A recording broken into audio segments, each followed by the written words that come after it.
Doc. It's time to rock. Welcome to the channel, folks. Welcome to the Sunday show. Welcome to the show that is on Mother's Day here in Australia and New Zealand. And I'm not sure what other parts of the world, but the most important thing Not is in that the it's UK. at least here in Australia and New Zealand, Brad. That's it. So we're going to dedicate this one to all the mums out there. Fantastic. Including my mum. So, yeah, Good to- including my mum. Yes. Good to see you. Especially. And good to see the Rock Professor finally. We could see you, but we couldn't hear you. You were frozen. You were locked in time. Oh, I'm the old gonna say something that sort of locks in with the show today. You were so far away from us. Hey. Yes. Yes. I don't know what's happening with my internet. It seems to be fine for everything other than StreamYards, which is typical. Fantastic. So I'm currently running on mobile data. Oh, okay. That means it's an expensive little sitting for you there, Simon. That's right. I've got a family plan with unlimited data. Oh, okay. So Fantastic. frankly, using 2 gig of data is a mere bagatelle. Fantastic. Yeah. There's a couple of things that we want to do before we kick off the show, folks. Obviously, the first one is to say hello to all the mums, our mums that are here with us, and our mums who have passed away and passed on. So, you know, we're all sons of mums. So thank you to our mums. We also want to do a special announcement, if you guys weren't aware. If you didn't register, this will be the last official Sunday slot show that we have the Backdoor Man with us. But he promises to be popping in when he's on his northern tour to hang out with us. So we'll look forward to that. You need to hit the notification buttons on the channel to see when Brad's going to be popping in and popping out, because it may not be this time slot. But it might be something during the week, you know, that he may be wanting to do with us. So if you hit the notifications button, you won't miss keeping up to date with Brad on the Northern Tour. And while we're talking about Northern Tours, I just want to do a special little shout out. We've got Hugh Caldwell in the chat. Hugh Caldwell, we want you to pick an album, bro, and come on and join us in a couple of weeks. The next week, if all goes well, we're going to have John ZD351 coming on the channel doing a Springsteen album. Then we're going to try and get Jim, and then we're going to have Hugh. Is that right, Simon? Is that what we worked out? Yeah. That's what we'd like to happen. So if you guys are out there, Yes. Speaking of Jim, yes, we should say happy birthday to Jim, whose birthday I think it was yesterday. So happy birthday, Jim. Hope you had a good one. Yes. Happy birthday. Got lots of lovely, cool things. That's right. Happy birthday, Jim. And hopefully we can get you on in the next few weeks to do something with us. That'd be good fun. Yes. Yeah, we'll flick him a message. Certainly, he's kept my messages, my message box busy over the last 2 days, guys, with photos and video clips from the Clapton gig that he went to, which you'll be going to, bro, soon. Thank you, Lord. Yes. Thank you, Lord Jesus. I'll be there. Royal Albert Hall. I'm looking forward to it. Yes. Yes, 21st. 21st. It's been a dream. I'll be there. Mind you, it's only about 2 days it's only about 2 days after you turned up, so you'll probably be asleep by the third number. Sure. I'm hopeful at this stage we will be catching up. At least once, Simon, while I'm there. So maybe you can get me something to help me get through the gig a bit better, like some caffeine drops or something. You know what I'm talking about. I'll send you a case of Red Bull. Yeah. I don't even know what that is.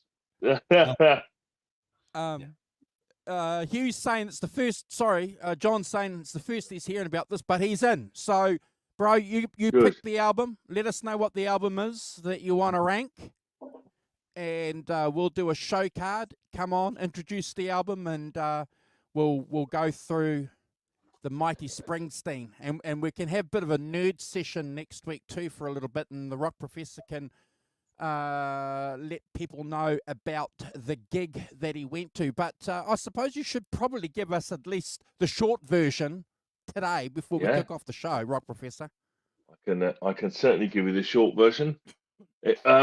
Well, I can tell you that he played for 3 hours, 29 songs. Yes, no shortchanging us with 29 songs of, and it was amazing. I was a bit, you know what it's like. You're going to see, he's 74, so you're going to see somebody 74 do a proper rock show, and it's like, I don't know how well it's going to go, you know, and particularly he's had some health problems. He had peptic ulcers and things recently. They didn't quite know how it was going to go, but yeah, it was incredible. He was amazing, you know, storming up and down for 3 hours, and I mean, clearly you've got a large band, you know, helping you, so, 3 guitars, including him, but bass, drums, 2 keyboard players, 4 backing singers, a horn section, and a percussion player as well. So you've got plenty of support there. But he was a really good voice. The voice is still really strong. I was impressed by that, and I think detected no particular signs of down tuning. I'm sure there was a bit of down tuning, a little bit, but I didn't seem to, didn't notice it at all, really. I think his songs, Brenda, they don't necessarily, there's no detriment to down tuning for half a step or whatever. But yeah, it was incredible, and I'm really pleased I went, because it was a cathartic experience in many ways, an emotional experience, and things. And he's got such a. The other thing I'd say is he's got the songs. He did 30 songs. He started off with a song called "So Young and in Love," which is not even. It was released on a sort of on a compilation called Tracks, which is like all unreleased stuff and things. It was recorded. I think goes back to Born to Run kind of days. So he started off with that, and that's pretty bold, isn't it? To start with something that's not on any of your. It's on something for the fans, really, not as a thing. But yeah, it did really fantastically well, and it was great. Yeah. Fantastic. So I can talk more about it, but when we do song next week. But yeah, if my hero stood up and was counted, so I'm very happy. So John's asking you to pick between Darkness on the Edge of Town or Born to Run. So he's letting you pick. Okay, Darkness, John. Darkness. All right.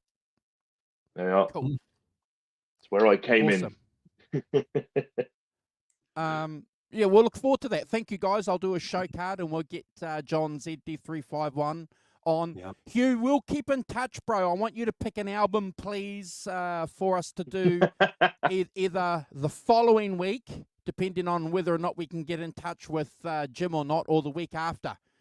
And again, if there's anybody else, Derek, if you want to come on, Gretch Zeppelin, if any of you guys want to pop on and jump on, this is a perfect opportunity for you to come in. The Rock Professor and I and Brad are planning to get together too over the next 7 weeks to do a review on Let It Be as well. So we'll fit that in. So we've got a few little tricky little sneaky little subjects to sneak in while the backdoor man is away.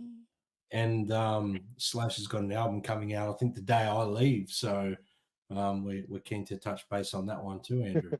Blues record. Yeah, get Wi-Fi on the plane. Yeah, I may not be listening. Don't worry. We'll be listening. Yeah. Just got to pay for Wi-Fi on the plane. You'll be fine. Yeah, no worries. Yeah, you'll be fine, Brad. I'll be definitely checking that album out when it comes out. That's for sure. As long as it comes out in the time zone I'm in when I'm in the plane, I might even be listening to it in the plane. We'll see. So, yeah. No, John. Yeah. Sorry? I was going to say, John wants to know where you're going. I'm heading to Europe, John. I'm going over doing a bit of a tour. Simon and I will be catching up at some point. I'm going to send him a rough itinerary which I've put together. so we can pick whether it's after we go somewhere, whether he wants to catch up or whatever it may be. We'll catch up. We'll do something, and we'll do something. Oh yeah, definitely. We'll do something. I'm going to be turning up, banging on your door. Get up. We'll get some video footage or something for the channel as well. It'll be funny. We'll do something. Yeah. We'll catch up, and we'll heckle Andrew while he's not there. Northern Hemisphere heckle. Yeah. Yes, fantastic. Yeah. Well, I'm looking forward to meeting you properly. It's going to be great. Yes, I love that. Appreciate pull you up to have a boogie with him, Simon. Yeah. Absolument. Yes. Oh my gosh, he wants to know if you want to go up north. Oh my Lord. Will you be in Scotland, Brad? Unfortunately, not going this time. At least I've got so many places we're going, but we're not going to Scotland. It would have been lovely to go to Scotland, though. It makes a lot of sense to have gone there, to be honest with you. But yeah, should have maybe put that one on the itinerary. Well, next time, you see, there's always a next time. There's going to have to be a next time. Well, I think now that I'm going once, I think I'm going to get addicted to going, I reckon. So we'll see. Yeah. Good on you, bro. Do you want to kick the show off then? Yes. Oh, guys, I mean, we dedicated this show to our mothers. So happy Mother's Day to the mothers out there, Mum, and everyone else that's watching. Actually, I dedicate this one to my girlfriend, the show as well. So she's a big part of why I picked this album this week, actually, because I was listening to it the week before in the car on a trip, and I was falling asleep with some of these tunes going, this is magic. Yeah, I was just sitting in the passenger. So yeah, but this album in particular holds a lot of memories for me growing up. I know, my parents have always loved this album, but my good friend Danny Yazbek and his brother Anwar used to just play this album a lot, and my beautiful memories of my dearly departed friend Danny, who's no longer with us, used to sit and jam along on his Les Paul to Brothers in Arms and things like that. And I'm actually getting a bit sort of emotional about thinking about it. It was beautiful, and every time I listen to it, I picture my beautiful friend Danny. So I'm going to dedicate that to him as well. Yeah. Anyway, excellent. Yes. So there's a bit of what do you call it? Sentimental value in this album as well. So it's a wonderful album. It's a masterpiece. Brothers in Arms by Dire Straits, released in '85, May 17. It was released Vertigo Records internationally, Warner Brothers in the States. This one has a multitude of achievements. First album to sell over 1 million copies in CD format. I think that's probably the biggest thing about this album. 14 non-consecutive weeks at number 1 in the UK, 9 weeks at number 1 in the Billboard charts in the US, 34 weeks at number 1 in Australian album charts. I remember this album just constantly being flogged for, definitely a year on radio here in Australia when I was a young guy. First album certified 10 times platinum in the UK. Unbelievable. 8th best-selling album in the UK chart history. Certified 9 times platinum in the US. This is unbelievable stuff. Sold more than 30 million copies worldwide. Awards, Grammy Award in '86 for Best Engineered Album, non-classical. Best British Album in '87 Brit Awards. 20th anniversary reissue of the album, won a Grammy in 2006. So it got a rebirth and it got a Grammy again.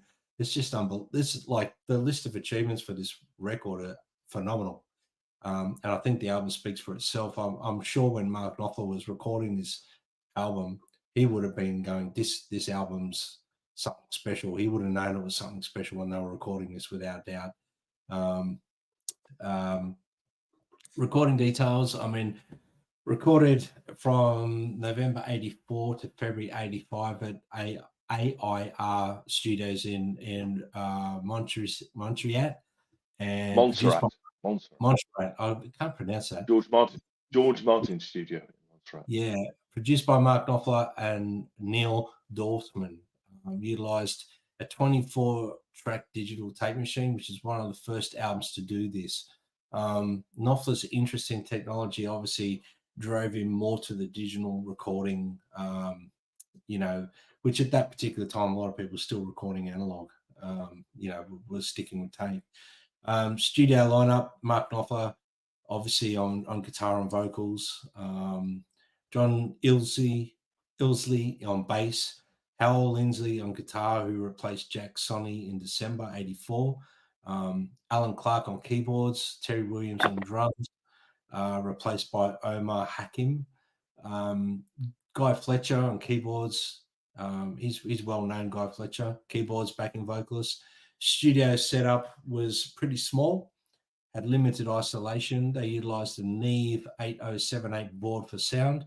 There were obviously, which we'll get into a little bit more, innovative mic placements to get sounds. Additional recording sessions were done. There was defective recordings on some of the tape, which led to follow-up sessions at Power Station in New York. Overdubs were recorded in New York, including Michael and Randy Brecker, Mike Mainieri, and others. Obviously, we do know that Sting is on the recordings as well, which we'll get to. The music videos, I mean, they were pretty epic. They were done by Terry Williams. Everyone's seen the music videos from this record. There was a particular thing which I think is important to talk about, the sound.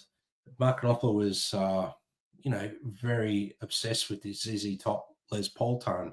He was always amazed by Billy Gibbons's guitar tone. And, he bought a Les Paul, was playing a Laney amplifier, which at the time, I believe Billy Gibbons was using Laney. So he was really trying to hone in on that Les Paul sound that Billy Gibbons had in ZZ Top.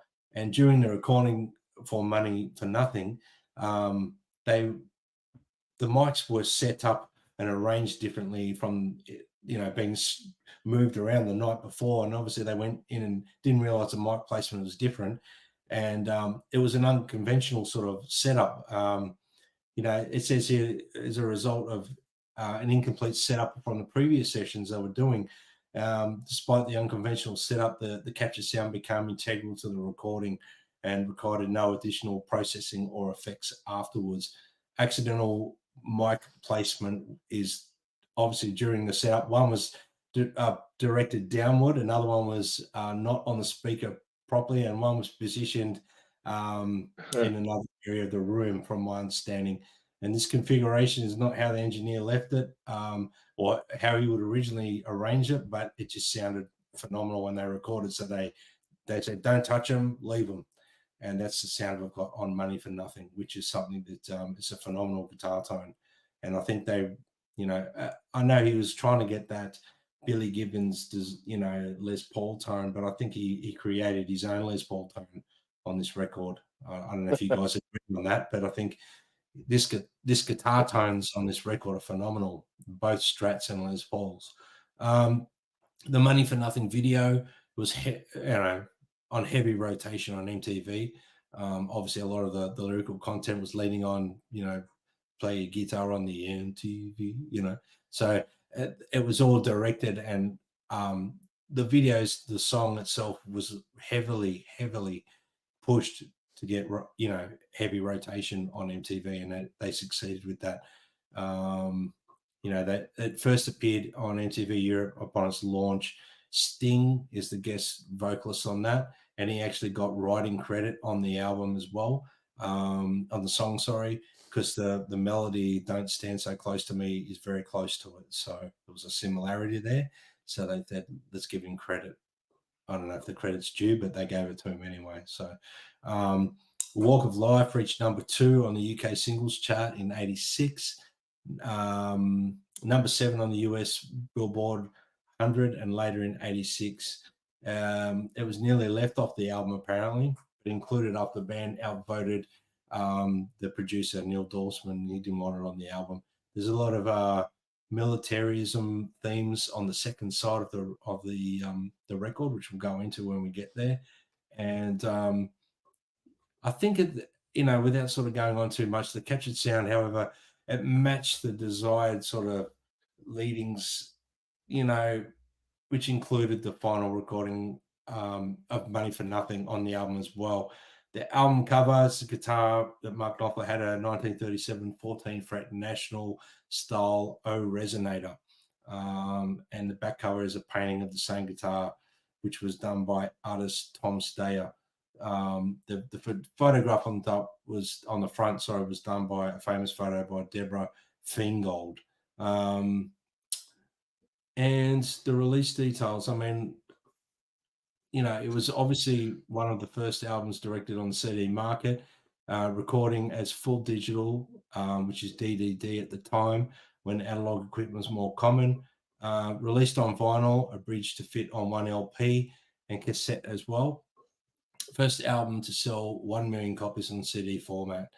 And guys, I have to say this album without sort of waffling on too much more about it, because there's tons more information on it. And I encourage everyone to do a little bit of homework when they can and read up on this, because it's a phenomenal album. But I think it's a masterpiece, gentlemen. I think it's an absolute masterpiece. And I'm really glad we're finally giving this album credit where its credit is due. So I've pretty much done my introduction, guys. If you guys have got anything to add, if you don't, I just want to hear how you guys your thoughts on the album the first time you listened to it, and how it resonates with you today. Andrew, I'll start with you. Thoughts on the album and how it resonates with you now, like in comparison to, because I'm not sure if you listened to it a lot in the last few years, but every time I put it on, it blows me away. No, I haven't listened to the album for a long time, but at least half the songs on the album get played regularly on radio, so I'm familiar with a lot of the songs, and there's probably about 2 or 3 songs which get played continuously. But yeah, like a lot of young people at the time when this album came out, everybody was listening to it. It was a huge album. I think Hugh Caldwell's made a comment, it was advertised like heck, and it was certainly advertised like heck here. In 87, they had a huge tour here in Auckland. Went to that. It was fantastic. Your intro was outstanding, bro. I just want to also point out too that they played non-stop, I think, for about 10 or 15 dates in Melbourne, didn't they? And then they went to Sydney and they did the same thing. They played just sold out, not 1 or 2 nights, but 10. It's on Wikipedia. Go and check it. And when I read that, it blew me away. So just a phenomenal album for the time, for that mid-80s, and it's reflected in the music, isn't it? It's certainly reflected in the music, the feel of the album, the length of the songs. Certainly taken advantage of the new CD production, Simon, that I'm sure that a lot of us will talk about, because there's a lot of long songs on there, even though there's only 10, compared to, the standard vinyl album songs that we do. But I've said this before, Brad, when you've picked albums and Simon have picked albums, I had normie friends who wouldn't normally be listening to guitar music, just loving this album. It was just fantastic to have one of those great gifts of taking guitar music and making it into pop music. So yeah, like you, bro, I was listening to it, and like everybody else in the chat, phenomenal album. Simon. Yeah, I mean, clearly I was around when it came out, and like you, Andrew, it was on the radio, it was played everywhere as a thing. Also, my memory is that it was the record you took if you wanted to test out stereos, because it had that sound, because it had because it was digital. Of course, in my world, this is the beginning of the end. Of course, because digital. Stop. They're starting to misbehave and do digital and click tracks and all that. So stop that now, newfangled nonsense. be allowed. But I mean, I think it is worth saying that it is the beginning of that digital era and a different way of making records and things.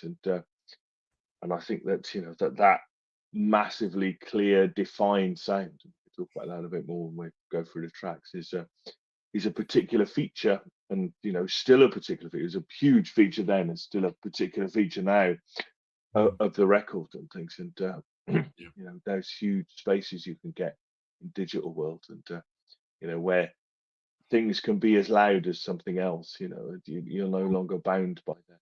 Something has to give if something wants to be louder, kind of thing. If you are in the analog world, so yeah, it was a huge album. I have to say, I wasn't. I mean, it was fine. I didn't buy it at the time. It didn't enter my record collection. I think I was off on some left field thing in '85. The '80s is a funny era for me for music. I was off on slightly less well trodden tracks, I think,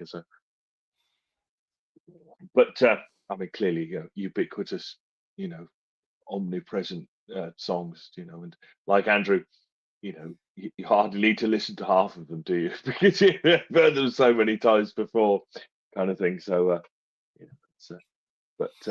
yeah, it's been really interesting to go back. I haven't heard it for a while. I haven't listened to it for a while. It's been really interesting to go back and listen to it with kind of fresh ears and take us kind of bit of a more analytical look at it. It's been great. Yeah, really good.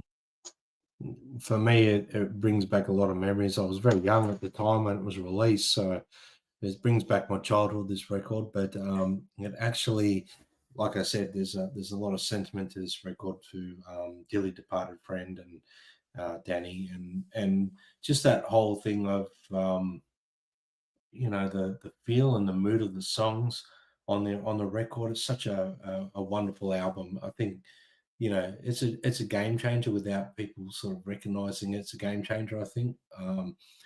But successful record, and I wish I had been able to go and see them, but I was maybe a little too young or whatever. I can't remember why, but that particular time, Andrew, you were talking about where they played, back to back to back sold out shows. Well, amazing achievement. I don't think many people have done that in Australia. I think Pink was selling concerts back to back to back, like she couldn't announce enough dates when she was here. But that within itself was incredible. But the shows that I've seen from this period of Dire Straits playing, I think Mark Knopfler was at his peak at this particular point in his career. I think he tight band, bro. They were a tight band. Band's phenomenal. And there's a lot to be said about you don't have to be, a Robert Plant or a David Coverdale singer to touch people's hearts. I mean, Mark Knopfler is one of those, crooning sort of sultry sort of tonal things. He's not pushing hard. He's not singing like incredibly high or anything like that, but his emotion and everything is felt in his lyrical content, and the vocal delivery on this record is outstanding. So well done to the band. They were so tight. Mark Knopfler, well done. But I'm ready to jump into the rankings, gentlemen, when you are. We're at that 30 mark now.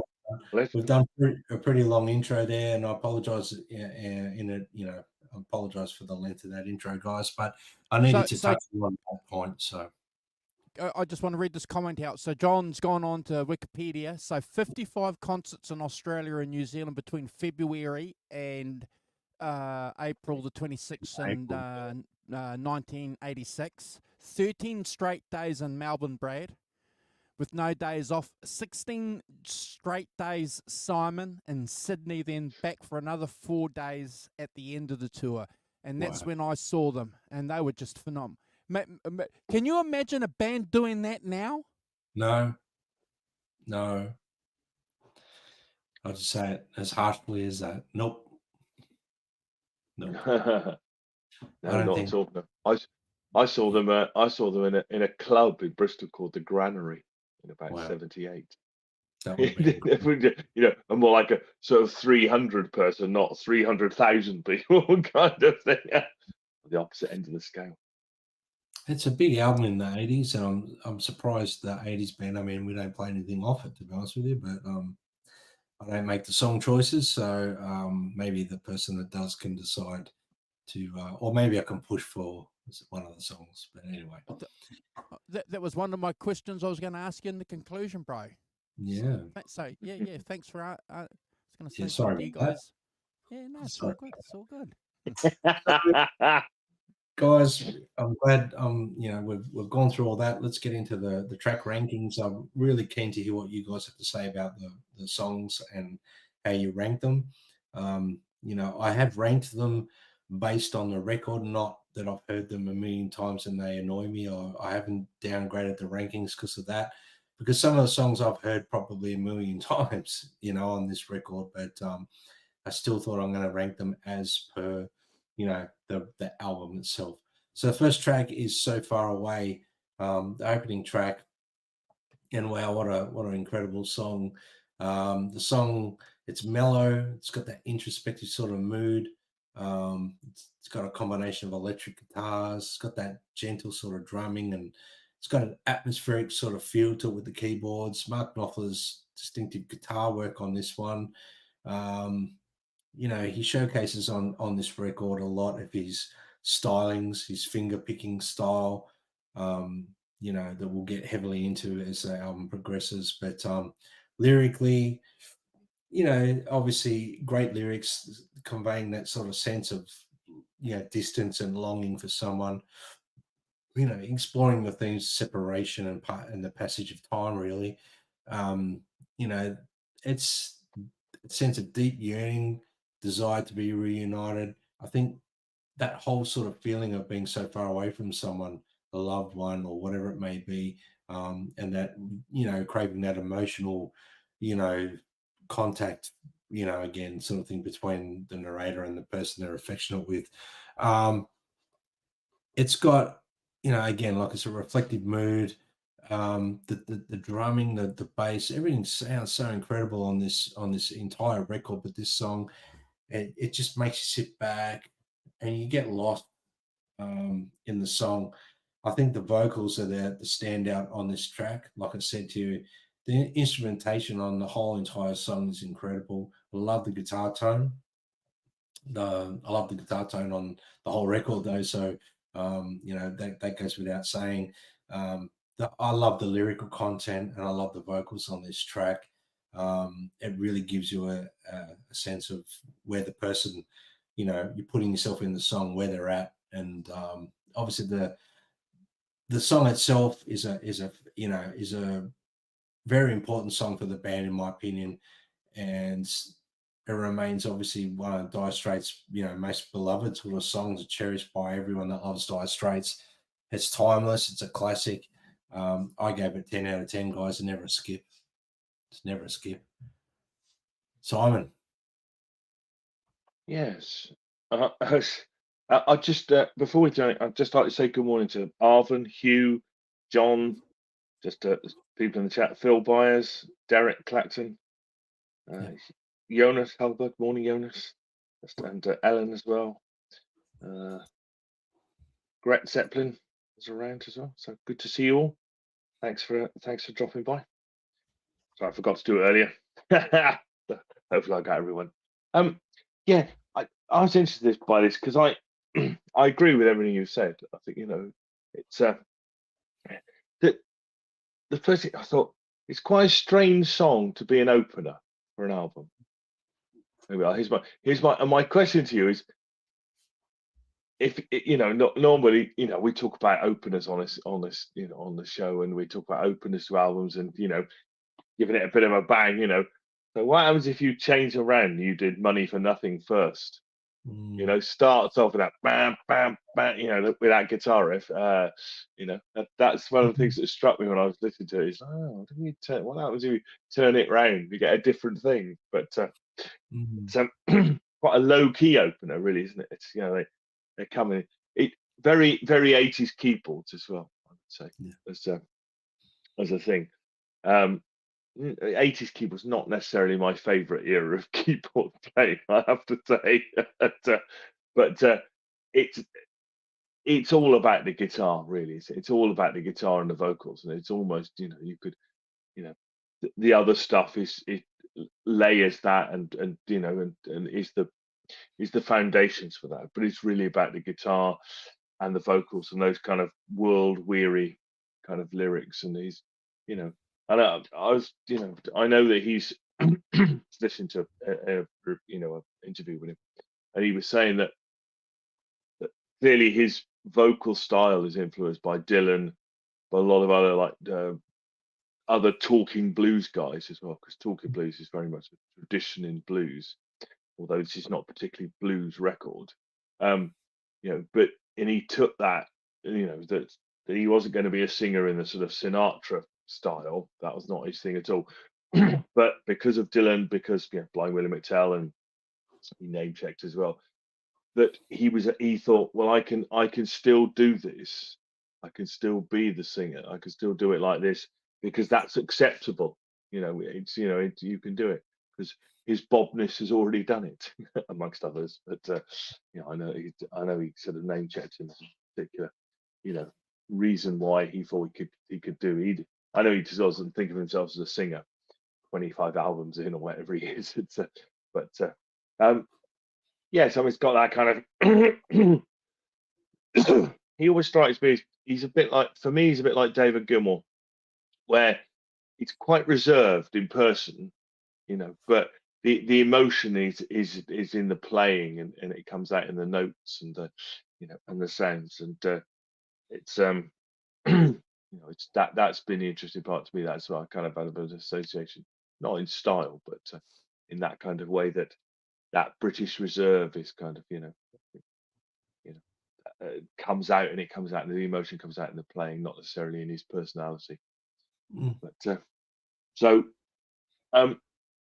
yeah, it's got, as you said, Brad, it's got lovely kind of his melodic playing is just is a style all of its own, isn't it? You don't need to play many notes before you know it's Mark Knopfler, and I think that's worth plenty. It's got some kind of interesting, got some cool response with the guitar and things. So it's got some like traditional elements in it, but, mixed in a different way. I gave it 9 out of 10, but never a skip. As I say, I just wondered about it being an opener kind of thing, making a bit less of an impact, if you like. Yeah, I guess I'm kind of so used to hearing it that way, Simon, that I can't imagine it being. It's only coming at it new. It's only coming at it, as I say, without having not listened to it, and thinking about it in that more critical kind of way. And you go, interesting choice of an opener, quite low key, quite sort of, But anyway, Mr. Walton. Yeah, I think there's a couple of documentaries that I want you guys to go and check out if you haven't already. Under the Volcano, which is the George Martin Montserrat studio documentary, where they talk about how important that album was for that studio was for lots of really cool albums around this time.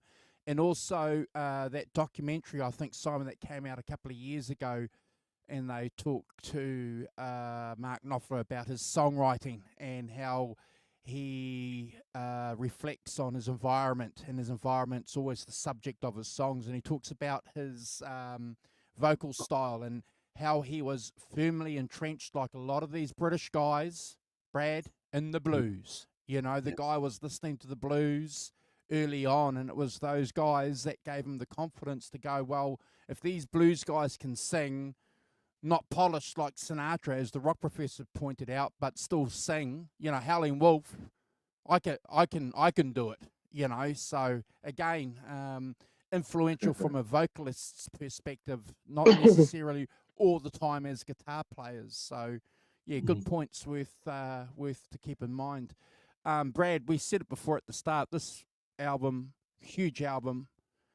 This song, huge song. It was all over the radio. All my friends were listening to it. It was just fantastic. It was just amazing. And, listening to it over the last couple of days, I couldn't get over the layers of guitars that are on this track that I hadn't picked up before. There's there's layers of guitars going on here, not just like one guitar. And I think that's one of the reasons why I think he liked this new technology, didn't he, Simon? Because it just meant that he could just go there relatively quickly, easily, without too much expense, and just, you know, create this quote unquote wall of sound. I love the track. I'm going to agree with what Eric in the chat said. What did he say here? Eric, our dear friend Eric, said low key opener or something like that. Low key, laid back opener. He's given it out of 10. So did I. Never a skip. Bradley. Yeah, it's great, guys. I think we're all on the same sort of path with this one. Great work, guys, and everyone in the chat. If you've got some rankings, throw them in there. We want to see them. So anyway, track 2. Wow, why don't we start with the next one? Money ain't for nothing, you chicks for free. That's what I've written here. Yeah. Oh yeah. That ain't working. That's the way you do it. Get the way you do it. Let me tell you, guy. Little faggot with his earring. Yeah. It's a powerhouse of a song, bursting with energy and attitude from the start to finish. I mean, it kicks off with that iconic sort of build up at the start. You know, that drum feel that goes, I don't know, it's like almost like a drum solo underneath. Phenomenal.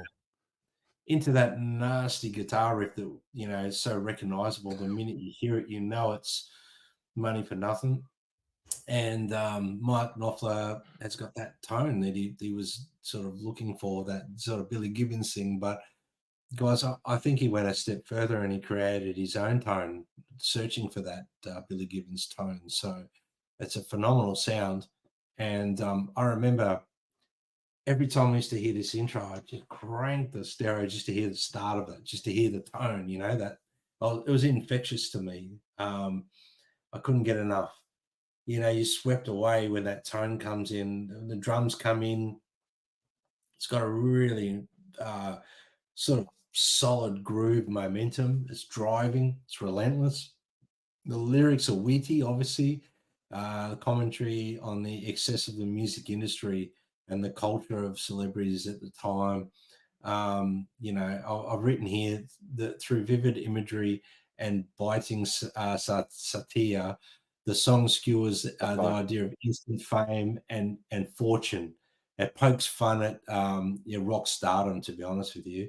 The lines like we got to install a microwave oven, custom kitchen deliveries. We got to move these refrigerators. We got to move these color TVs. It paints like a picture of a world obsessed with material wealth and superficial success.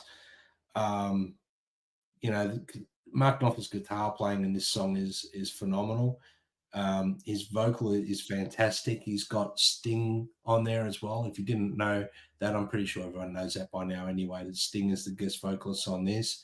That sings I want my MTV. That's Sting from The Police. On the chorus, adds that sort of contrast to Mark Knopfler's gritty vocal. So it's like that clean Sting sort of vocal and Knopfler's gritty, well, that ain't working sort of thing. It's pretty cool. I reckon it was a really good choice to have Sting on it. It's a catchy anthem. You know, everyone sings along to it. It's impossible not to get sucked into this song.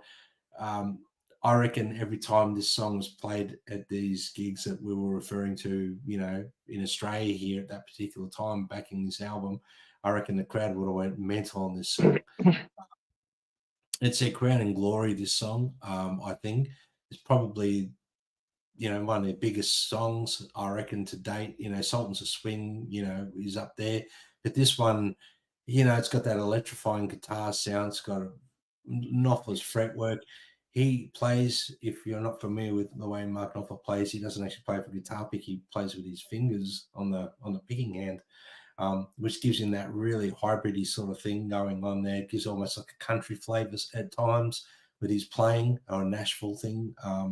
He's a phenomenal player, but overall, Money for Nothing, it's more than just a song. I think it's become a cultural thing for music in that era of that mid 80s period.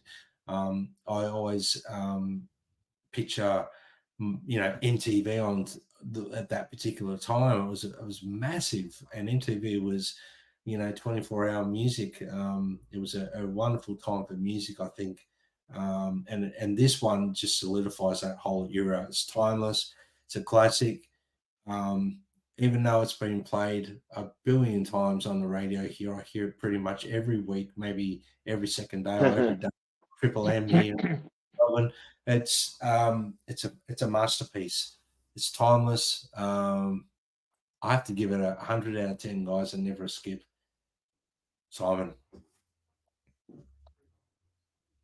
Yes, I haven't got much to add to that. To be honest, I mean, it's one of their hugest songs. It's a complete classic. I mean, that opening riff is just iconic in every way, isn't it? And nobody's once heard, never forgotten.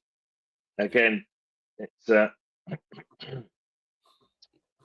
it's one of those things that it's one of the amusing things I found out. I don't know if you spotted this, was that when Mark Knopfler asked Sting to go into to sing "I Want My MTV," Sting thought, "Oh, great! Don't stand so close to me." It's the same melody. Don't stand close to me. That's a nice quote. It's fun. So I did it and thought nothing of it until my publisher's Virgin, who I've been at war with for years, I have no respect for, decided it was a song they owned. They said they wanted a percentage of the song. Much to my embarrassment, they took it. So Virgin. So this is part of the reason why he has a writer code, because that don't. I Want My MTV is a quote. Don't stand so close to me. Which I hadn't realised before myself until I read that. That's quite funny, isn't it? But I mean, I think the way that it's layered, the way that it's you can tell that they've kind of built it up, can't you? They kind of built it up, put all the parts together, worked it all out, and it's very kind of worked out. I mean, it's, as you said, it's kind of that classic story of him being in the store, and that bloke banging on about stuff, and him behind the fridges writing it down. It's a lovely image. Stuff the guy was saying. Yeah. I mean, it is. It's a 10 out of 10 for sure. I have to say, I would sometimes skip it, to be honest, because I've heard it so much. I know. Yes. Yeah. No, I would, seriously. I mean, well, because you know it, don't you? It's like I know every nuance. It's like, yeah, I think I've gone to one I know less well, and I have done that a couple of times. Where you just skip over it, to be honest. But it's a classic, and it's 100 out of 10 for sure. But as I say, I don't necessarily feel the need to listen to it all the time. I'd listen to other songs on this album before I would listen to that, simply because I've heard it so much. That's not criticism of the song. That's criticism of me. Just I think we've had that a bit before, haven't we? Where songs are so classic and have been played so much that you go, I do know it backwards. I think I'll go on to the next one. So, but it's still it's a 10 out of 10, and then but sometimes a skip in my world. Andrew. Yeah, I think the great thing about this song when I first heard it is it was unlike any of the other previous songs that we were familiar with that you would associate Dire Straits for. Because it's, it doesn't have that Stratocaster sound. And I'm just looking here in the comments. I think Derek is making a similar comment, that Les Paul. And then when we saw the video, of him playing a Les Paul, and it's just, oh, okay. So, yeah, the contrast between this and, half the songs on Making Movies, for example, where he's just playing a Strat, very, very, very different. And that's what I liked about it. Brad, you mentioned the video. They made a big deal about the video here in New Zealand as well, being one of the most expensive videos ever made at the time. So, it was a record breaker, just all built into that whole hype around the album, which was really, really important back then, There's a few albums that pulled it off. The Joshua Tree, U2 with the Joshua Tree did it really, really well. They were just dominating everything. And I don't know what was the first single off the album. Was this the first single? I'll No, I tell don't you. know. I think it was So Far Away. It was a single. Money for Was it? Nothing, second one. So the Okay. first single was, So Far Away. Second one, Money for Nothing. Third one, Brothers in Arms. Fourth one, Walk of Life. And number 5 was Your Latest Trick. Okay. I certainly remember this as the single. I think this was the single, Brad, that woke me up, you know, that pushed me towards the album. Definitely. And being a rock and roller back then, it was like fantastic. But I have to agree with you. The way that the drums come in, do, do, do, do, and it's just wow, you know. And I listened to it on my headphones over the last couple of days. You're right, bro. It's like, yeah, shit. I haven't done this for years. Go and do it. Go and check it out. I get where the rock professor's coming from. I hear it 8 times a week. 8 times a week I hear it. You know, I might skip it. I might skip it too, but I'm going to still give it in its rightful place. This is a Brad score. It's a phenomenal track. And, you know, they definitely rode on that pop train, didn't they, with this and every other song they released after on the album. But yeah, go and check it out. Go and listen to it on headphones, as Brad said, and you get blown away. That whole intro is just phenomenal. It's phenomenal. And guys, I forgot to mention the tail end of the song where it's fading out. That some of those licks that he's playing on as the song fades out, just you're like, don't fade out yet, because you want to hear that little bit more. I just wish that they hadn't have faded it. You know, I wish, or a remaster would come out at some point and let it tag on a bit longer. But so phenomenal. So guys, Thanks, that's really cool. But the next track is an absolute another big song for them. It became very popular. You know, I heard this song a million times as well. Walk of Life.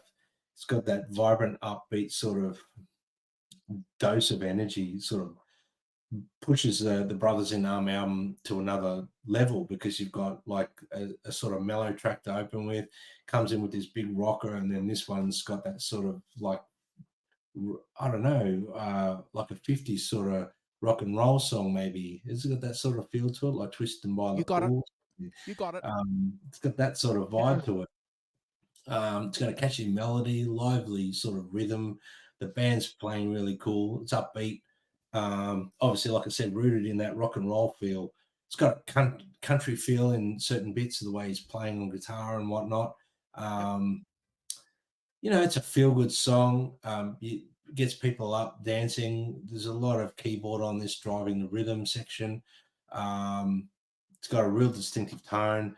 You know, like I said, Mark Knopfler's got some crispy sort of guitar licks going on there with that sort of twanginess from that gives that country feel. I'm assuming he's using probably a telly on this, or a Strat or something. I'm not sure what he's using, but it's phenomenal. Yeah, the lyrics are really cool. It's uplifting, let's put it that way. It's not. I'm going to sort of tag on to the way you guys used to talk about the way you talked about the last song. I've heard this song so many times, I probably do skip it occasionally because it's probably a little bit too overplayed. But it's got that really cool energy, and it really deserves nothing but a 10 out of 10, guys, and never a skip. It's got a rightful place on the album.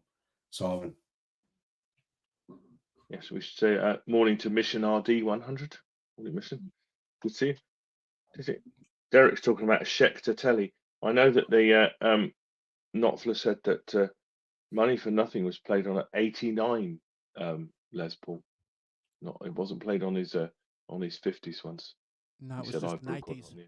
Yeah. 80, on that, I think it was 80. On that was video, 89. he just talks about it. It's just a standard 80s, run of the mill, nothing fake, nothing spectacular about it, particularly. No, it's I was listening to as a podcast with Gary Kemp, and the bass player. What's he called? But David Gilmour's bass player. It'll come to me. Called The Rock-Onteurs, which is on Spotify. They just interviewed him about 3 weeks ago. That's really good listen as well. If you want to listen to that. Guy Pratt, thank you. Yes, it's come to me. Yeah, that's it. That's on Spotify. Well, they've interviewed lots of people. It's well worth a check out. Brad, in your long hours in the aircraft, download a few of them, and it's a very funny one with David Coverdale. I wrote that one for Tina Turner. I wrote that one for. Sorry. Don't get me started on the David Coverdale impersonations, because the White Snake era with the way he's talked between songs is hilarious. This is a man from Redcar in Yorkshire. So, anyway, stop that. Sorry, I'm going off on a tangent. So Walk of Life. Yes, you're right. I mean, it's a kind of rock and roll thing, isn't it? It's got that kind of rock and roll vibe. And it's interesting that in the 80s, that was still a thing. That rock and roll thing was still kind of thing in a way that it really isn't now, is it? It's I don't think you'd really think of doing a rock and roll like that song now very much, on a mainstream record. But I also think that it's an interesting kind of contrast to what's gone before as well, and kind of shorter, punchier song. Apparently he wrote it to celebrate the street buskers of London, hence the references to Bebopalula and What I'd Say, two standards that might be a part of the singer's repertoire in the mid 80s. So even Eric, sorry, it's that even in the mid 80s you had to have kind of 50s rock and roll things in there, as repertoire. So I can remember going to clubs and hearing What I'd Say, by Ray Charles. It's fantastic, and people, but not so much now. But again, that's what it does, and it's got that upbeat kind of dancey thing to it that you in the 80s. So it's as I say, it's another one of those songs that's been kind of played to death, hasn't it? Radio stations typically play, they have 3 Dire Straits songs, Money for Nothing, this, Brothers in Arms if you're lucky, kind of thing. But I gave it 8 out of 10, but I wouldn't skip it.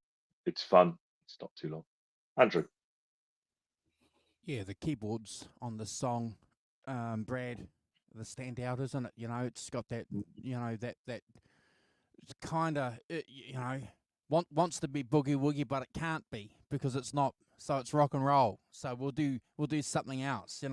Very clever the way that they managed to capture that vibe. And I'm glad that you mentioned Dancing by the Pool, because again, it's part of the legacy of this band. It's who they are. And I'm going to tag on to a comment that the rock professor made. Bands don't do this stuff anymore. So mind you, that was 35 years ago. So it's a long time ago. But for us listening to it, wasn't that strange. Great video. If I remember, the video was a lot about these American sports guys doing mistakes and doing silly things and missing catches and stuff like that. So it was a hilarious video, and a little bit of tongue-in-cheek maybe from the musicians. The rock professor said there was a homage there to the buskers. I did remember reading that, and again, it's a thing that Knopfler was renowned for writing songs about. He was inspired by his environments, and watching that and seeing that, he decides to write a song, Simon. So that's just right up his alley. I love the layers of the keyboards. So, the second or third time, Brad, when I was listening to it, you can... So the keyboards, there's probably about 4 or 5 layers of keyboards on there. That's a lot. Yeah. There's a lot going on there, bro. Yeah, and I have to go back to this new technology, obviously, that they were in love with at the time. Gave them that opportunity to do that. I'm with the rock professor though. I've given this an 8 out of 10. It's never a skip, and it's certainly part of the album. Yeah. Just a little one off the song. Does anybody know whether Mark Knopfler ended up auctioning off the Strat he used? I mean, the Les Paul he used on Money for Nothing, or has he still got that one? Because I know you auctioned a bit of his gear. So someone in the chat might be able to give us a heads up, John. I don't know if you can do some research there and find out. I don't know if anyone knows, but I'd be keen to know if he still owns that. Oh, anyway. Just a little, someone can do a little bit of homework there and find out for us. The next track is your latest trick. I adore this song. I love it. It's got that haunting, atmospheric sort of sound to it. It's got a smooth jazz thing going too. It's great. I love the saxophone. Good storytelling sort of lyrics, you know what I mean?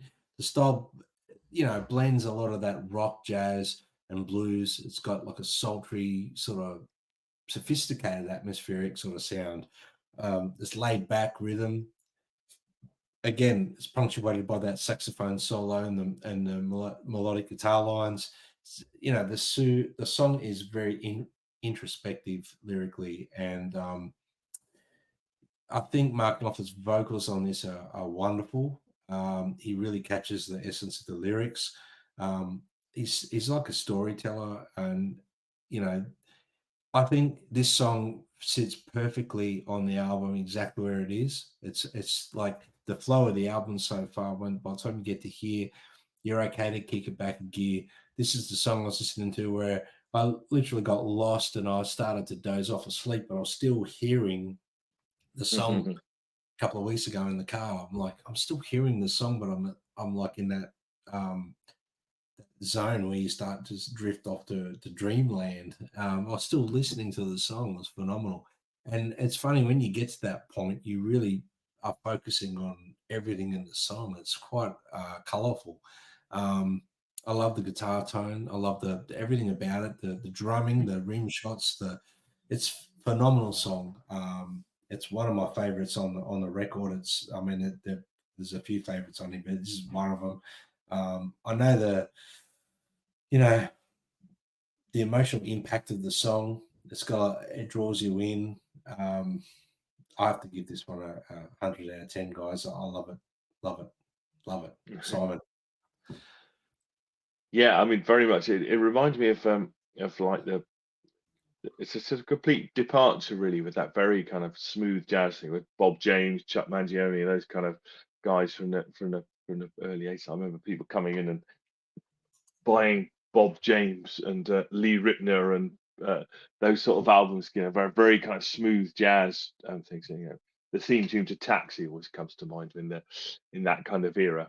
And it's interesting that the horn, the trumpet and the sax on this are really the main instruments, as more than the guitar, really. And and I think that the other thing that's interesting is that how much, and you've talked about it a bit earlier, about how much this is also a keyboards album as much as it is a guitar album almost. There's a lot of keyboard, a lot of keyboards used as coloration, and building up the dynamic layers of a track, very much so, rather than the guitar, which is interesting. And this kind of jazzy tone, it's a quite a typical Martin Knopfler thing in the style of Private Investigations or something like that. It's got like a tale of a mysterious woman, and it's got a narrative, and it's got a sort of that kind of smoky kind of bar thing you can see, which is great. It builds, has an atmosphere, and it has a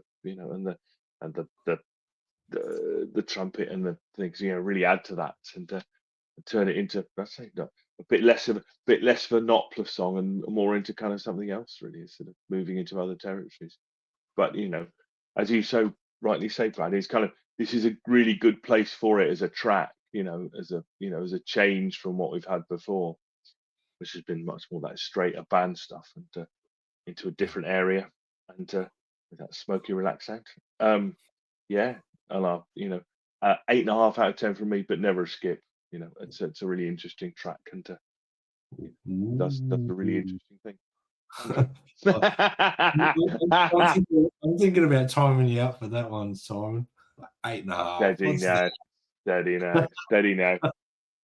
Listen, it's a hierarchy, Brad. It's all a hierarchy. The fact that you fall asleep to it, that's everything that needs to be said about it, frankly. No, in a good way. Puts you in that zone. There is no good way to fall asleep to an album, right? Soon as John put this comment up, I instantly remembered it. So he's right. It had an estimated value of 12.5 to 18K, but went for 749,000. Just a 83 reissue. Holy moly! 700. It's good and pure. Only £592,000, Brad. Don't pay.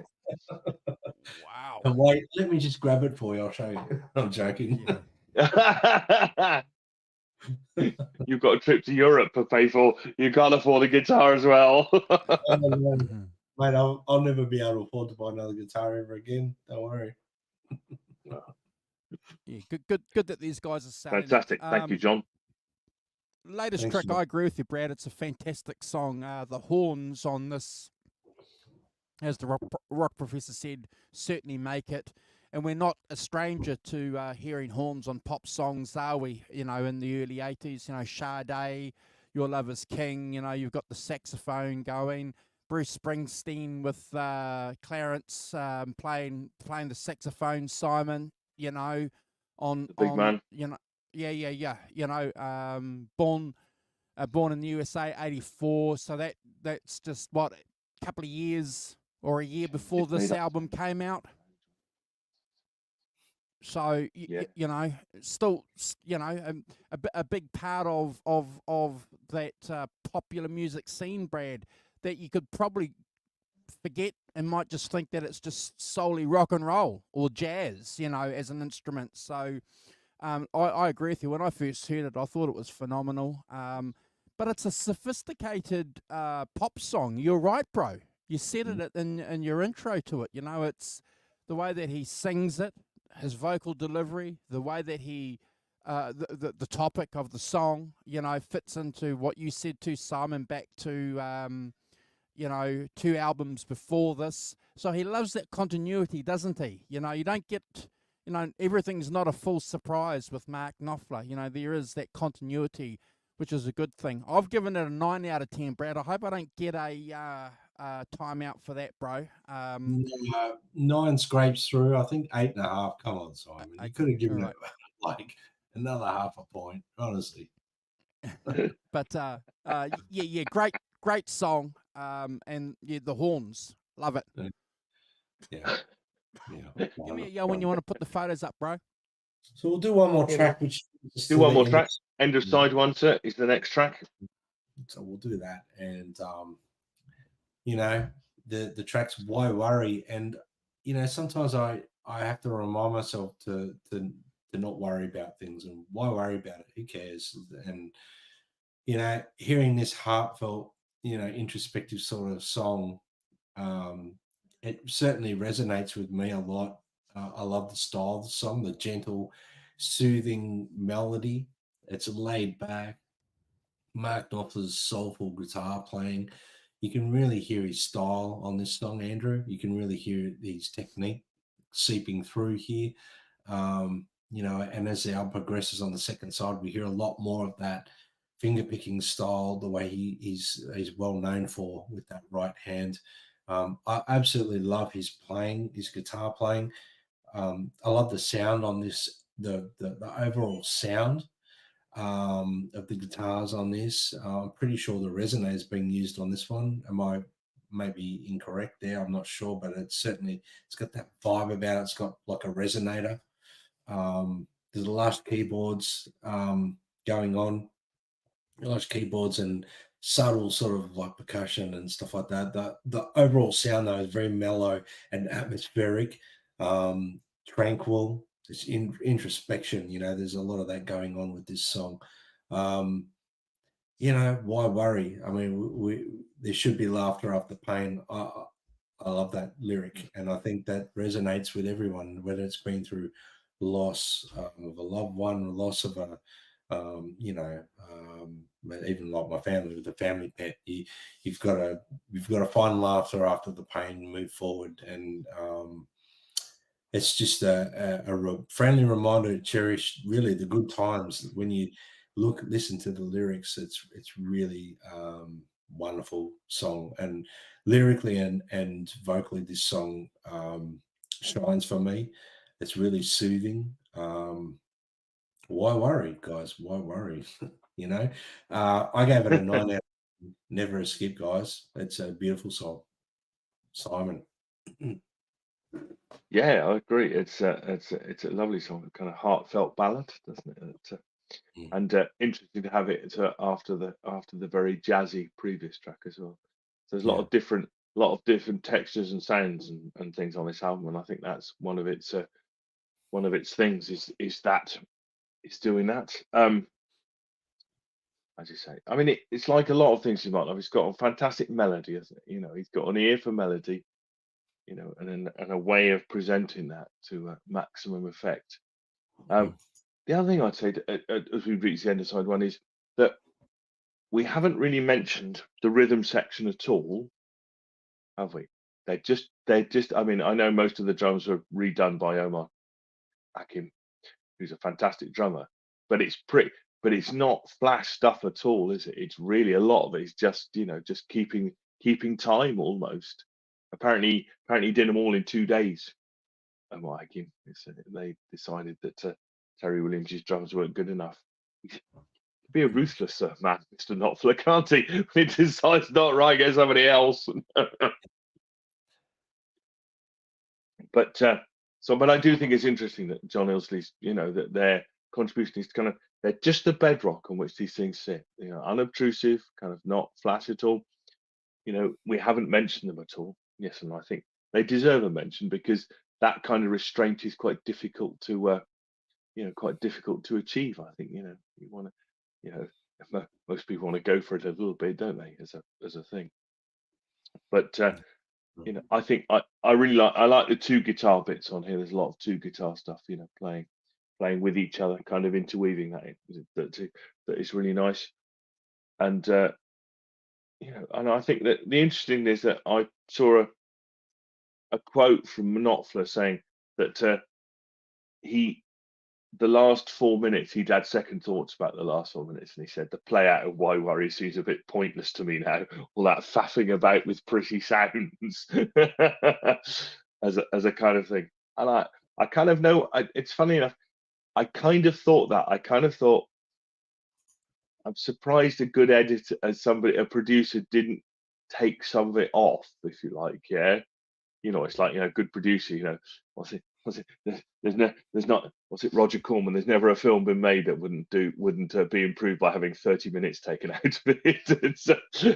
And I think we are where we are with it. And I think, but I did have that. You think to yourself, it's a lovely thing, and I can see if you're in a studio and you're doing it yourself, you really like it, and it's it's a thing. But I think when it comes out into the broad wide world, I thought you could probably shorten it, to be honest, if I was being brutal with it. But I was beautifully played, and it has exactly what he describes. It has that kind of pretty sounds and kind of experimenting with it and things, with the textures and dynamics of playing. So it's fine, but maybe long at 8 minutes 23.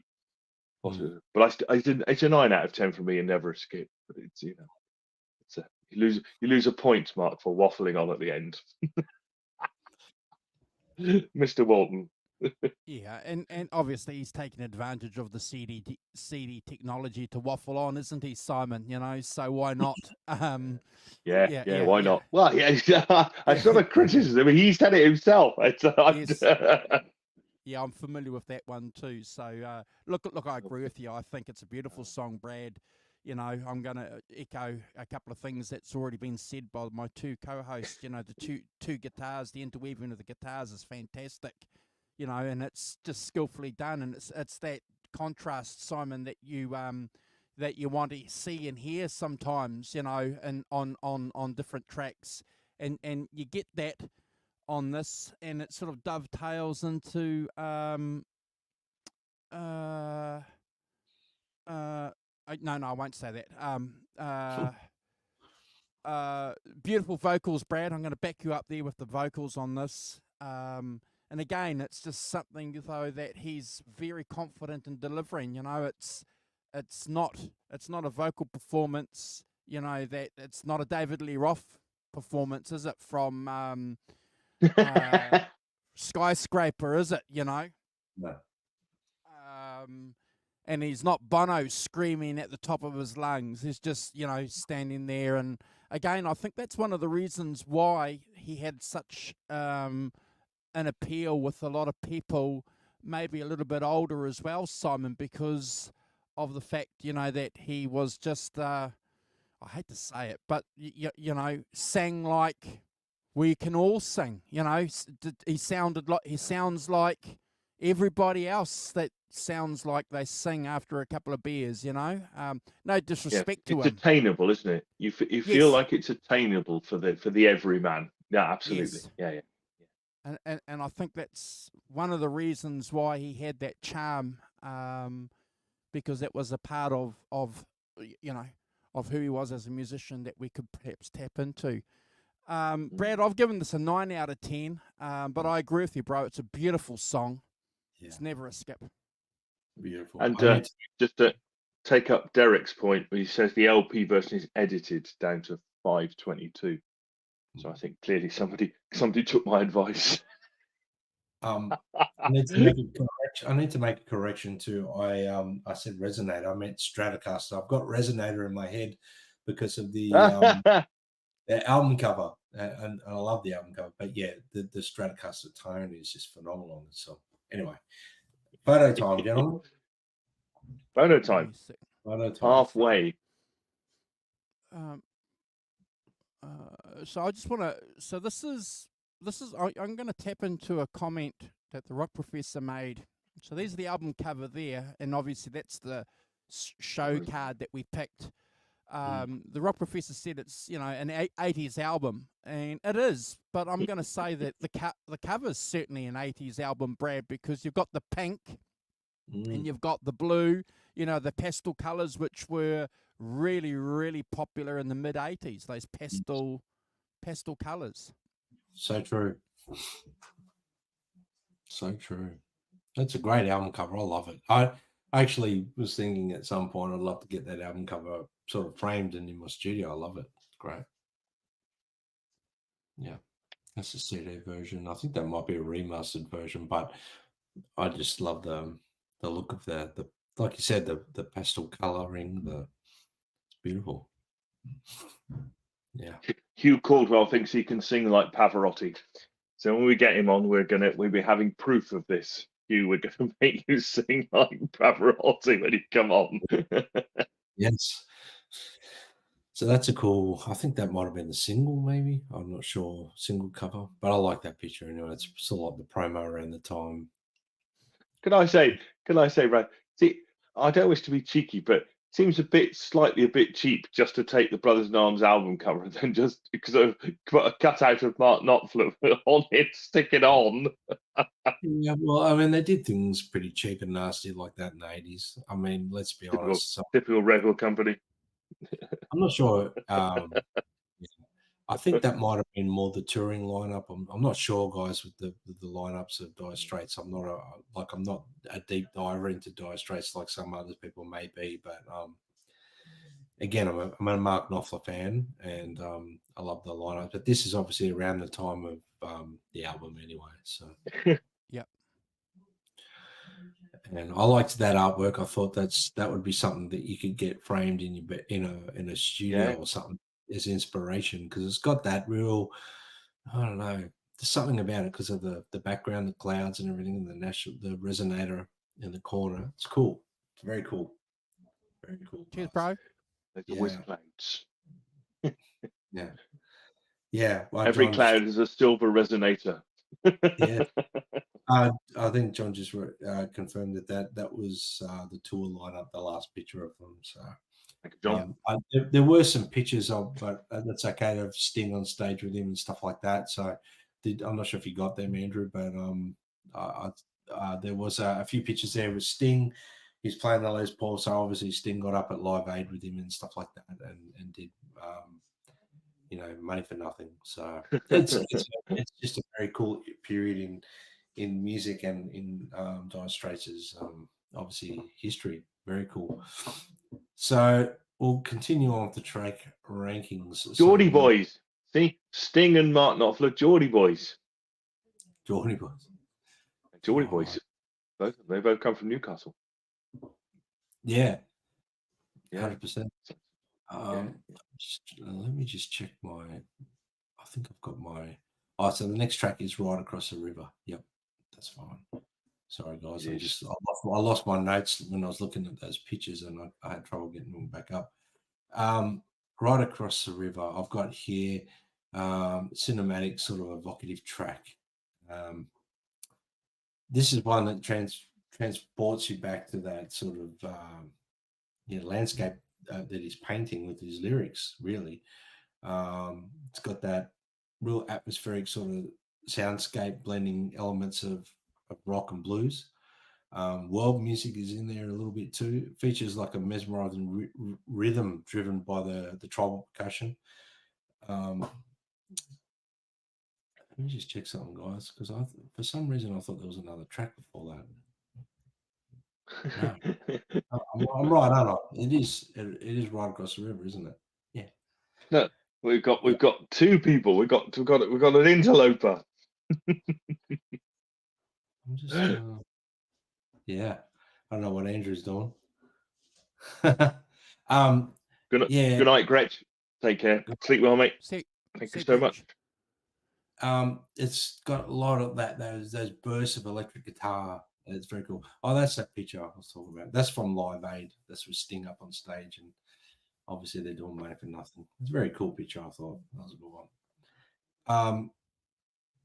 Very cool period in the 80s. Like when you think about Live Aid, everything that was going on, the music industry and the music world was an amazing thing to be part of. Really, think about the bands that were around and how good this album was when it came out. I mean, a lot of people. This paved the way for a lot of artists. 100%. Anyway, back to Right Across the River. It's got those bursts of electric guitar, haunting synthesizers. There's like that sense of tension, anticipation, building gradually. There's that dramatic sort of climax. I love the lyrics, guys. It sets a backdrop, and I'm sort of picturing vivid, sort of rugged terrain, rivers flowing, untamed landscapes. And the way he sings it and everything, and the lyrics, it gives you that sort of painted picture of what he's singing about. It's very emotional as well. Cinematic. It's like you immerse yourself into this song. It's very deep. It transcends you into those distant, sort of exotic things that he's singing about, and it's a very cool song. I think I gave this one an 8.5 out of 10, gentlemen, and never a skip. It's a wonderful song. Simon. Yeah, I agree. It is a moody, atmospheric piece, isn't it? It paints a vivid picture of a dangerous river crossing.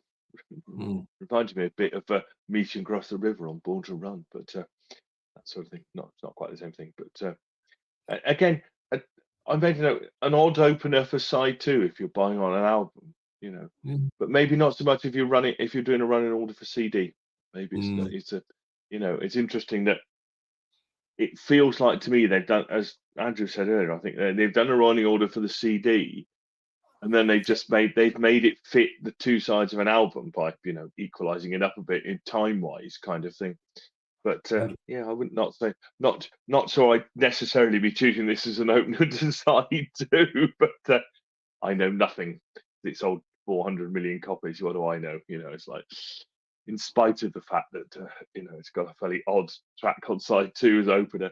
It reminded, as you said, that where was it? It reminded me of Peter Gabriel quite a lot, Brad. You had that kind of Peter Gabriel kind of mid-80s keyboard synth sounds kind of thing, and kind of sort of, again, quite sort of atmospheric stuff, aren't they? Using it in an atmospheric way, and the trumpet adds to that, and those very nice kind of lyrical solo guitar solo in the middle. Yeah. But as you said, really, this is an exciting atmosphere and an atmospheric piece. And the other thing I'd say is that the guitar playing, particularly, is kind of seemed to me to be synonymous with his introverted personality kind of thing. Much is implied and kind of below the surface kind of thing, and you get like little bits, little bits that he plays and stuff. And that's how it comes out. But yeah, interesting track. 8.5 out of 10 for me, and not a skip either. It is a really interesting track. I like the fact that this album is, has got lots of different styles of things on it, and I'd sort of forgotten that. I think, until going back to it. So it's really good. Andrew. Yeah, I'd completely forgotten about this track until we listened to it for this show, guys. So this, I was aware, Brad, of every other track up until this, and it's like, oh, yeah, okay. So I think I must have skipped it back in the day. But I'm interested in the comments here. Nick's got Celtic vibes from Knopfler. And I think he might be right there. I think he might be on the money. Yeah. One thing that I made a note here, Brad, is that you've got the jaunty keyboards on a lot of tracks on this album, but this one here, you've got a different mood going on with the keyboards. So I again, who's the keyboard player on this? I take my hat off to whoever it is, because Alan Clark. Yeah, Keyboard player. and that's the guy that toured with it, is it? The young guy, wasn't he? Yeah. So a masterful class, and having a different approach to the keyboards. I love the bass tone on this track, Brad. Love the bass tone. Starting to hear it. I've given this an 8 out of 10, Brad. It's never a skip, but certainly a track I had forgotten about until I listened to this album, bro. It's one of those tracks that you sort of do forget about, Andrew. Like the next one, it's not one that sticks out like a sore thumb or anything. It's one of those hidden little gems. I reckon it's a gem. And I love that percussive feel, that those sort of effects and everything that are going on there. And I think that's a very early sort of thing into sampling and stuff. I'm sure that was, if you want to look at it and how music's progressed with percussion and samples and stuff like that, I think that this might have been one of the very start of that whole thing. But it does. You said, Simon, something about the Peter Gabriel thing. Yeah. And I think this song definitely has that. But I didn't want to summarize, but I was just sort of tagging on to what you guys said. Good night, Greg. Take care, mate. Oh, have a good day. So the next song, The Man's Too Strong, it's a thought-provoking sort of track. Cheers, Greg. Delves into themes of power, vulnerability. The song blends elements of rock and blues. There's a folk element as well. Creates a haunting sort of soundscape. It's got that slow, deliberate tempo punctuated by the guitar riffs. Soulful vocals again, subtle keyboard accents. The instrumentation, it's great. Yeah, it's fantastic. There's lots of layers on this song. As per the previous tracks, and you've mentioned that quite a bit, Andrew, that the layering and stuff like that, there's quite a bit going on this song. Lyrically, it's great. I think, the way Mark Knopfler portrays the lyrics in a song, he puts himself into the presentation of the vocal, and you really sort of get sucked into it from that point.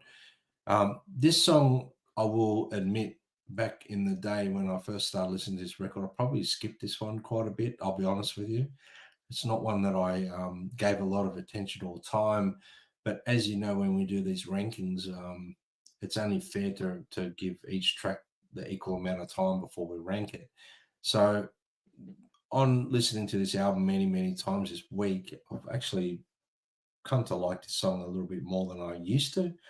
But I think out of the whole album, this would be the weakest song on the album for me. But that being said, it's not a weak song. I'm just saying in strength of the songs on the album, this is probably one of the weaker ones for me. So I gave this a 7 out of 10. Previously, sometimes a skip. I'll never skip it again, but about a 7 out of 10 for me. Never a skip now. Simon. Yeah, it's a kind of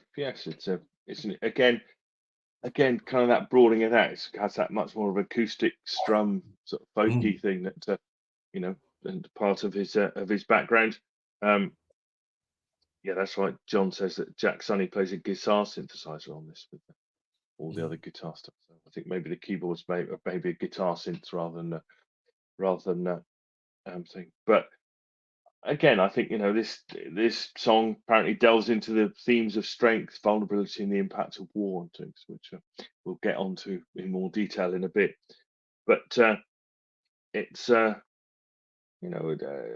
it has that kind of dynamic, doesn't it? That big electric guitar bit, and that has that tremendous kind of in your face kind of a thing, and then backing off to the acoustic bass and probably the guitar synth or whatever, and then doing it again, and again that kind of subdued kind of instrumental interspersed with the loud parts that make it interesting. Again, right sort of length. I give this 8 out of 10, but never a skip. Andrew. It goes up and down, doesn't it, Simon? It goes up and down musically, and I can understand how someone may not like that, Brad. You don't mind going up and down track to track on an album, but going acoustic and then electric and acoustic. I think I was like you back in the day too. I think I would have skipped this a lot too, back in the day. But the acoustic guitars on this track, I like that. I've come to appreciate the acoustic guitar as a component to a pop and to a rock and roll album. I've given this 8 out of 10 too, and it's a song on the album, Simon, and nothing special for me, but it's never a skip, Brad. But I think I would have, like you said, I think back in the day I would have skipped it a bit. Yeah. What did you give it? A 7, was it? Andrew, what did you give it? 8. I'll give it an 8.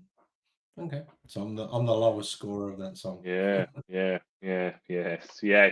Mr. Cook. Disgrace to the channel. What a disgrace! I shouldn't be the lowest. Criticizing me. We come to the second last track on the album, guys, and again, it's one of those album flow things that debatable. The second last song. This one is a definite second last song.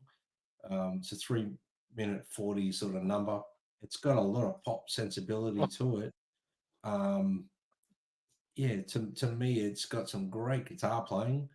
It's got some really cool stuff in it. It does have that real 80s feel about it to me. Like it's nothing like you listen to some of those earlier tracks on the album, they've got a very Dire Straits sound. This one does have because of Mark Knopfler's guitar playing, but overall it just sounds like another 80s song. That being said, it's not a bad song. It's still a fairly strong song. I really enjoy it, listening to it. I think that my favorite part about it, guys, is the guitar playing. It's got that sort of pop sort of bass playing going on, which I enjoy that. I love that sort of feel when guys are playing that sort of bass feel. Lyrically and singing wise, it's pretty just normal sort of Mark Knopfler stylings. It's nothing too standout. Again, I'm not knocking the song. It's a wonderful song. It's got a lot to offer. I love the groove. I love the feel of it. I love the guitar playing.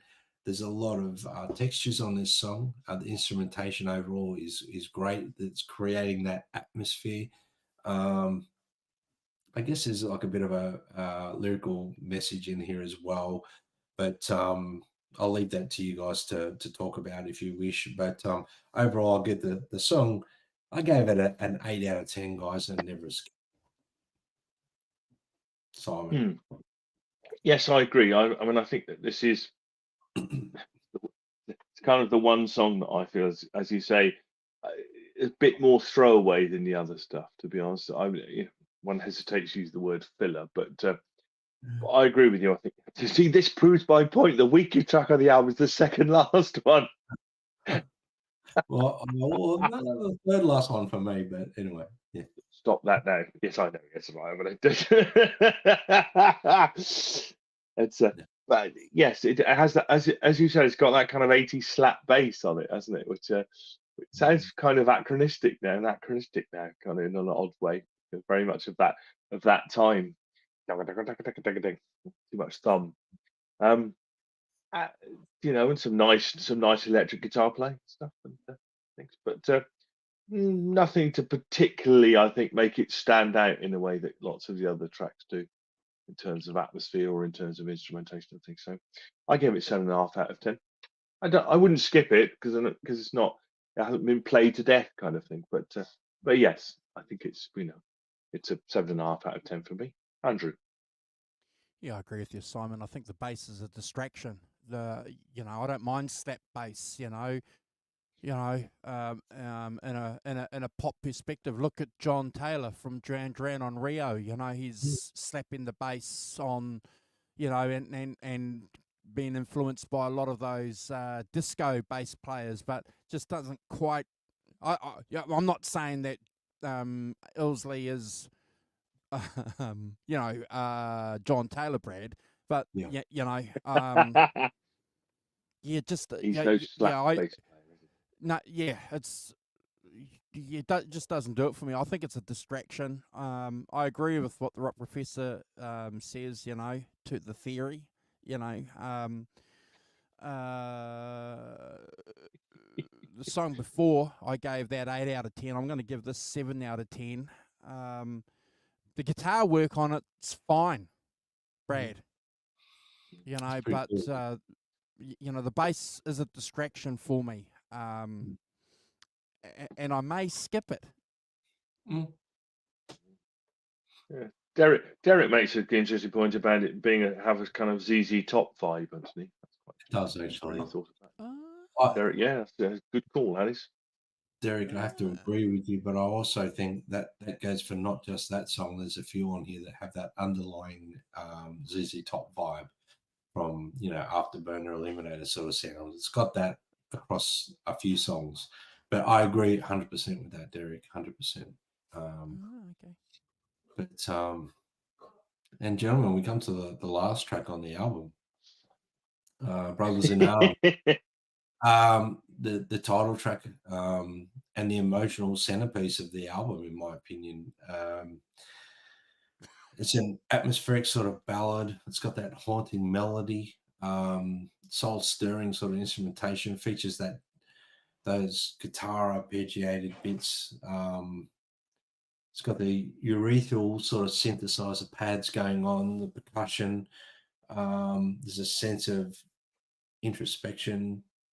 It's got an intimate sort of feel about it. Mark Knopfler's emotive vocals and evocative guitar solos add depth and resonance to the song. I'm just going to say this: Mark Knopfler's playing on this transcends you to another level. I think this is some of Mark Knopfler's best guitar work that he's ever done. I love the way his use of volume pedal. The way he's got a volume pedal on this track, guys. He swells in and out with the guitar. That's how he does it. And he's really capturing the emotional impact of the song. It's haunting. It's heartfelt. The lyrics are heartfelt and profound, compassionate. His soulful delivery of the vocal is beautiful. The arrangement of the song is phenomenal. It's a moving song. It has a a lingering effect. This song, after you listen to it, still are you still thinking about the song?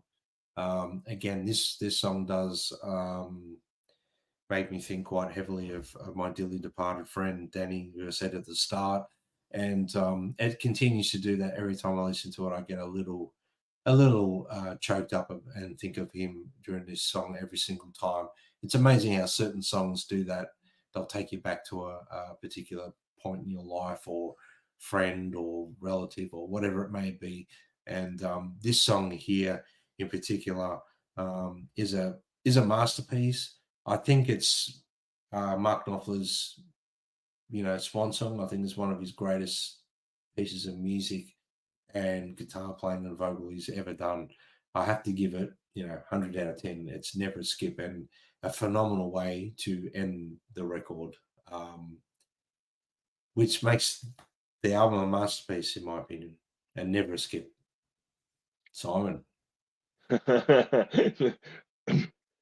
Yes, I mean it is, as you've said, it's the centerpiece. It's probably his greatest song, isn't it, so far? Martin Knopfler's in that sense resonates deeply. It's interesting to put the title track, the last track on the album, but it's a poignant ballad about the bonds forged amidst war and the sacrifices made by soldiers, and it's sung from the perspective of a dying soldier on the battlefield. Basically, he got the title came from something his dad said, apparently in discussion about the Falklands War, only 42 years ago, folks. He described the Brits and the Argentines as brothers in arms, meaning they had similar ideologies, but just on different sides. And it has, I think, it has tremendous emotional depth, doesn't it? And on those themes of brotherhood, camaraderie, and the human cost of war. And and it's clearly an anti-war song, as reflecting that. But it has that kind of universal appeal about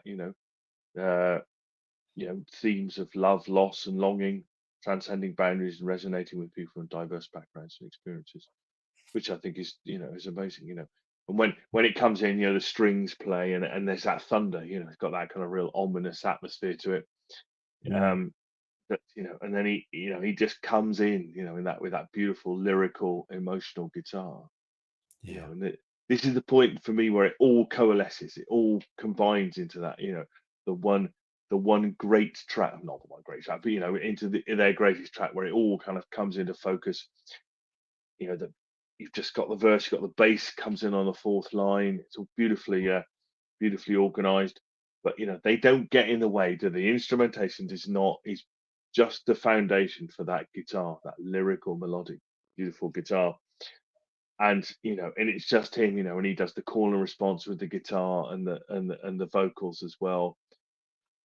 And and there's the very kind of those solos that you kind of feel like he doesn't quite, it's always just there a bit, quite Gilmore-ish, but not.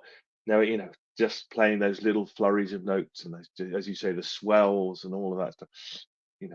Making it achingly beautiful and tremendously melodically emotional, which is fantastic. Just as I say, the other instruments just back it up. But those two things, the vocals and the guitar, are the centerpiece. And it is, of course, a Brad score. It is, of course, 1,000 out of 10. It transcends. It's one of those classics from the 80s. It transcends, the rest of the album, I think, in absolutely into, it's, as Hugh says, it's just perfection. So, they're great. The apex of his career in many ways, Martin Knopfler's. And I'm not surprised that after having done that, he knocked it on the head and went off and did his much more low key things. But 100 out of 10, never a skip. It's a Brad score from me. Andrew. Yeah, it's pretty hard to add to what you guys have said, other than I'm going to say it, Nick. It's not possibly Knopfler's best song. I'm going to say it is, in my opinion. It's his best song. It's phenomenal. It was a song that, blew blew me away, Brad, when I first heard it. And then when we saw the video, the sketched video, go and check out the video, folks. It's, you know, Beautiful. of these guys, the World War One Tommies, if I remember rightly, Simon. You know, it's from that kind of era, going into battle. Yeah, it's a phenomenal song. And, you know, on Anzac Day over the years, or around Anzac Day, it's a song that gets played, you know, for a lot of reasons. You know, anti-war song, but it's also a song that, you know, brings memories of people, Brad, as you said, you know. And, you know, on a pop album, Simon, you know, the guy's a genius, genius songwriter. Yeah, the guitaring as well. You know, you guys have mentioned it. It's the guitaring and the way that he sings. It's, again, I would say one of Knopfler's best vocal performances ever. You know, if he stopped recording after this album, Brad, you know, he'd still be a genius, wouldn't he? You know, I get goosebumps even thinking about this song, Andrew. The way he sings, the way he plays, the whole song is phenomenal. Yeah, I agree. And, you know, having a couple of weaker songs leading up to this isn't a bad thing. But I agree with what you said, Simon, at the beginning. You know, yeah, he definitely knew there were a couple of songs on this album that were masterpieces. He definitely knew that, didn't he? And in fact, you know, he talks about in interviews over the years since, he knew it too, Brad. You know, he knew the song was, phenomenal. It's never a skip. This is a huge score, not a Brad score. It's a huge score. It's 8 million. It's a huge score. 10. Give it a Huey. It's a huge score. I agree with that. We're gonna call it. Give it a Huey. Give it a Huey. Give it a Huey. Give it a Huey, would you? Well, guys, that wraps up the masterpiece that is Brothers in Arms. Yeah, go and check it out. Thank you, bro, for picking it. And like I said to you, you know, there are a couple of tracks there that I hadn't heard. Definitely worth going on rotation. And deservedly so, Simon. There's a lot of songs on here that get played on classic radio, so that's good, and it's deserved its place, Brad, in rock and roll history. So I appreciate you for picking it. And, you know, if you're watching on replay and you haven't already subscribed to our channel, please do hit that notification button if you want to keep up to date with what Brad is doing on the Northern Tour. Tour of the Northern Hemisphere. Simon and I will be catching up at some point, so we might do a short little skit or something for the channel for a laugh. You know, we'll do something. We'll heckle Andrew a bit, and we'll give him a bit of, you know. No problem. I can send you guys a link, and you can go live or send a video, and we can put it. Whatever's easy for you guys. But we're going to be back next week, aren't we? We're going to be back next week doing Darkness on the Edge of Town, Simon. Oh, look at this is where I came in. Oh dear, it's going to be amazing. With our guest, John. with John ZB351. Yeah. And Hugh's going to pick an album, and we're going to be doing an album with Hugh in the next couple of weeks. Good. So fantastic. Hugh, if you can do that for us, we'd be grateful. Yeah, wonderful. But I'd just like to say, just go back to this album just before we leave. I think it's their most diverse album in terms of, you know, textures, sounds, you know, different styles that they use. I think it's more so than Love Over Gold, more so than, you know, Making Movies is a bit more integrated. It sounds like, you know, they change the instrumentation, but not, you know, don't have horns on. They don't move into those completely different territories. So it's been really interesting that one of the biggest selling albums of the 80s, the huge selling album, is very diverse. You know, in the old days, you know, but 40 years ago, you would make an album that was incredibly diverse. Would have, you know, you didn't know what was coming in the next song. It didn't sound like the last song. Then it wasn't going to sound like the next song. You know, the next song's going to have horns on it. The next song. going to be doing this, and have an acoustic, and I think that's one of its great plus points is its diversity, and the different things that it has going on across it. They keep it interesting, and it's interesting that so many people bought it, even though it's incredibly, diverse of sound, and I think that's a these days things are very homogenous, aren't they, in terms of their sound. You get a sound and you do a down with that sound kind of thing, and it sounds they're not very different. The songs, the styles don't get mixed up in the same way. Yeah. Well, yes, John. Of course. Thank you guys for letting me pick this one. Great, really cool. And it's a favorite amongst many.